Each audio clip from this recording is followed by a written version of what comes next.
I slept with my 17-year-old cousin at a family reunion. I never realized how hot my cousin was until now. I'm 21 years old, and I'm currently in university. My campus is roughly a 2-hour drive away from my hometown, and because of my extensive education plan, I don't get to come home very often. Last month, I was able to come home for a big family reunion that we have been planning for months. I had not seen a lot of my distant relatives for a while, so it was nice to catch up with everybody. There was one person that stood out amongst the rest, my cousin who I hadn't seen in years, and to say the least, she had changed drastically. I approached her and started a conversation, and within, I could tell that she was attempting to flirt with me.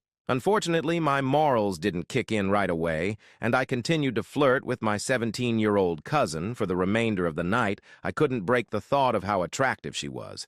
And when my mom brought up the idea for all of the cousins to catch up at my parents' house after the gathering, I was all for it. Upon arriving at my old house, it was prominent that my cousin wasn't planning on leaving my side. She followed me everywhere, and when I went to my room to debrief, she was right there with me. One thing led to another, and next thing I knew, I was fully into my cousin. Am I in the wrong for this? My dad's ultimatum didn't go the way he wanted. After my mom died, my dad's relationship with her side of the family became tense. Things got worse when he met someone new and wanted to remarry quickly, which my mom's family wasn't comfortable with. The situation escalated when my dad tried to force them to accept his new wife and her kids as part of the family. Despite knowing they weren't ready, he kept bringing them to family events, which only increased the friction. Eventually, my dad grew frustrated and decided to cut my mom's family out of my life. They fought back in court but only managed to secure a few hours with me every couple of months. Since I was just a kid, I didn't have much say in the matter. During that time, my dad constantly criticized them, tried to convince me to stop visiting, and even got angry when I reached out to them. At the same time, he complained that they weren't including my step-siblings in anything, using every opportunity to stir up conflict. In contrast, my mom's family never spoke badly about my dad or tried to turn me against him. They simply appreciated the limited time they had with me. As I got older, I started to see how much of the conflict was fueled by my dad's actions and resentment. Now that I'm almost 18, my dad gave me an ultimatum: choose between him and my mom's family. For years, he's framed everything as an us versus them situation. But when he forced me to decide, I realized the truth. My mom's family never made me choose and never used me to get back at him. He was the one creating the divide, so I told him that if he's making me pick, I'd choose them. He's furious, but he brought this on himself. I'm done being caught in the middle of a battle he started and kept alive for years.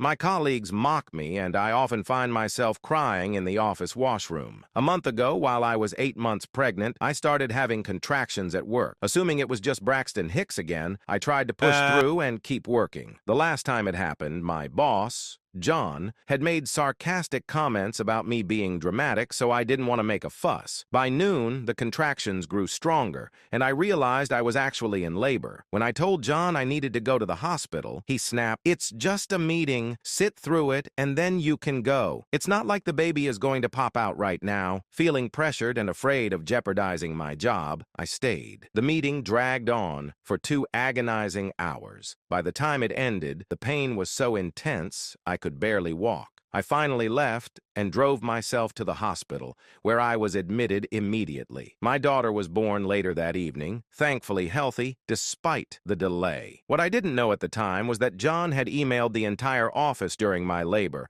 mocking my supposed lack of commitment and implying I was using I got my parents arrested. They had been taking out credit cards and loans in my name. At first, it wasn't a problem because they were paying the bills, and I didn't even know it was happening. I didn't have a key to the mailbox, so I never saw any statements. Everything came to light when I finished my 3rd year of university and decided I wanted to move out. To do that, I needed a credit check. When I told my parents about my plans, they freaked out. They said it was stupid to waste money on rent when I could save by staying at home, and refused to let me move out. That's when I discovered the truth. I was $660,000 in debt because of them.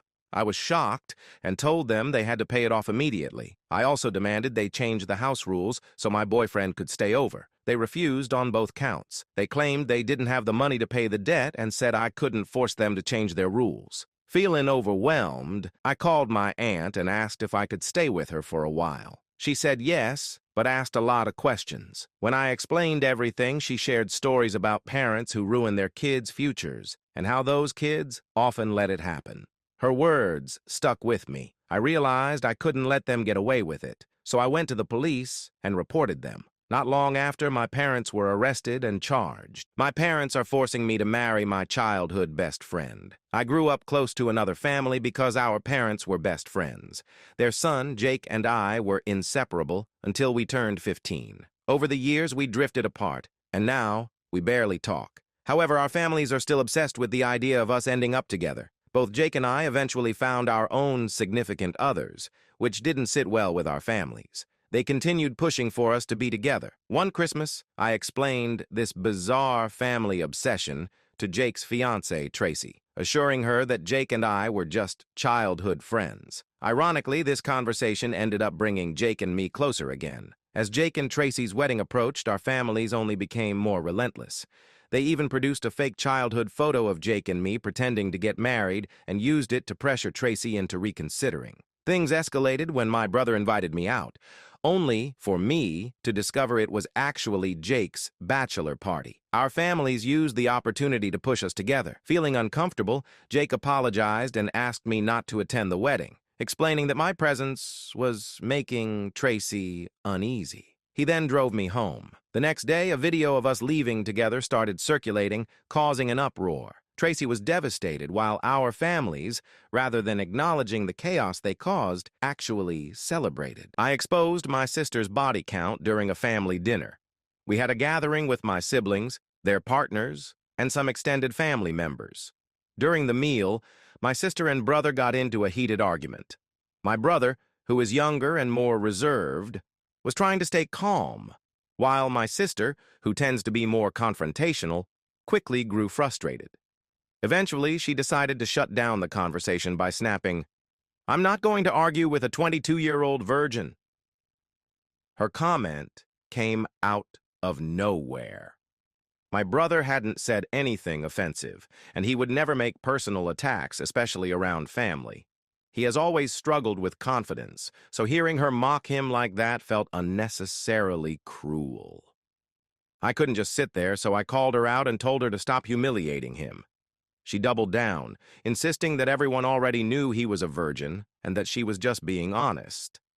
At that point, I lost my patience. If she wanted to play the honesty card, I could too. So I fired back, "Well, we all know you hooked up with over 100 guys in college, but I guess we're just being honest now." Her husband froze. Judging by his stunned expression, it was clear he had no idea. When he realized the truth from her embarrassed reaction, he got up and stormed out of the house. My family thinks I crossed the line and may have seriously damaged their marriage. But from my perspective, she deserved it after the way she humiliated our brother in front of everyone. If she couldn't take a taste of her own medicine, maybe she shouldn't have dished it out in the first place.